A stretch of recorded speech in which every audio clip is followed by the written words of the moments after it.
세일의 뉴스를 한눈에 보는 시간 한뉴스입니다. 광주광역시는 외곽 지역의 교통불편 해소와 교통사각지대를 없애는 방향으로 시내버스 노선을 개편하기로 했습니다. 광주광역시는 지난 26일 광주광역시 시내버스 노선 개편 방안 수립 연구 용역 최종 보고회를 열고 기존 시내버스 노선 가운데 49개 노선을 조정 통합하고 4개 노선을 신설하는 등 총 102개 노선으로 확대 운영하기로 했습니다. 또한 시내버스가 다닐 수 없는 사각지대에 대해서도 마을버스 노선을 신설하여 교통 소외 지역을 최소화할 예정입니다. 일부 병원에서 수면 마취 또는 수면 내시경 검사를 받은 환자들을 충분한 휴식 없이 퇴원이나 귀가시키는 일이 빈번하게 일어나고 있습니다. 일반적으로 수면 내시경 검사를 받은 환자가 의식을 되찾기 위해서는 회복실에서 일정 시간 수면을 취한 후 담당 의사의 허락을 받고 귀가해야 합니다.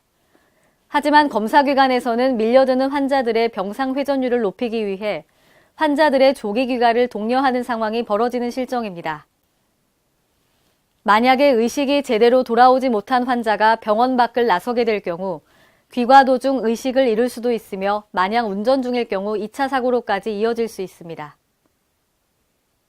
인천광역시는 내년부터 유연근무제 활성화, 자율복장의 날 운영, 사무인계인수 간소화 등을 적극 추진합니다.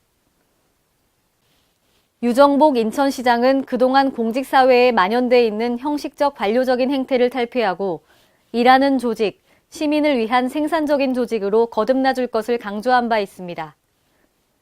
이에 따라 틀에 박힌 근무제도를 다양화해 조직의 활력과 직무 생산성을 향상시키는 유연근무제를 더욱 활성화하고 능동적인 업무 수행이 가능하도록 매주 금요일 자율복장의 날도 운영합니다.